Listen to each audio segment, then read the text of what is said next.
ధన్యవాదాలు అధ్యక్ష. అదే పినపాక నియోజకవర్గంలో మనుగూరు మండలంలో ఆర్టీసీ డిపో 35 సంవత్సరాల క్రితం ఏర్పాటు చేశారు అధ్యక్ష.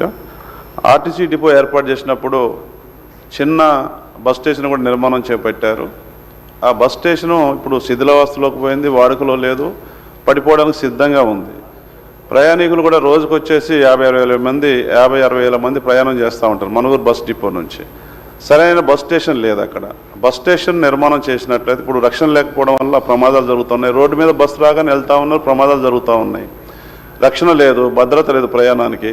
కాబట్టి తమ ద్వారా గౌరవ మంత్రి గారిని కోరేది ఏమంటే వెంటనే బస్ స్టేషన్, కొత్త బస్ స్టేషన్ నిర్మాణానికి నిధులు మంజూరు చేయాలని తమ ద్వారా కోరుతా ఉన్నాను. రెండో పాయింట్ అధ్యక్ష, ఏజెన్సీ ప్రాంతం 5th షెడ్యూల్ ఉంది మాది. భద్రాద్రి కొత్తగూడెం జిల్లా పూర్తిగా ఏజెన్సీ ప్రాంతం. నా పినపాక నియోజకవర్గం 7 మండలాలు, పూర్తిగా ఆదివాసీలు ఎక్కువగా ఉన్నటువంటి ప్రాంతం.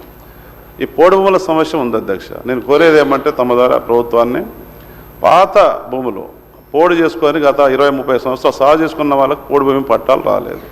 వారికి పోడు భూములు కల్పించి ఫారెస్ట్ అధికారుల నుంచి రక్షణ కల్పించాలని తమ ద్వారా ప్రభుత్వాన్ని కోరుతా ఉన్నాను అధ్యక్ష. థ్యాంక్ యూ, ధన్యవాదాలు. మంత్రి గారు. అధ్యక్ష, బస్ స్టేషన్ సంబంధించి నిధులు ఇప్పటికే కేటాయించబడి టెండర్ స్టేజ్లో ఉంది, పనులు తొందరగా ప్రారంభించింది. శ్రీ బలాల గారు.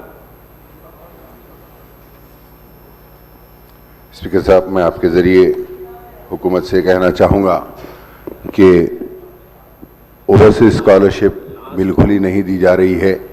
ना सिर्फ ओवरसीज स्कॉलरशिप बल्कि पोस्ट मैट्रिक रियम्बर्समेंट भी नहीं दिया जा रहा है, जिसकी तरफ से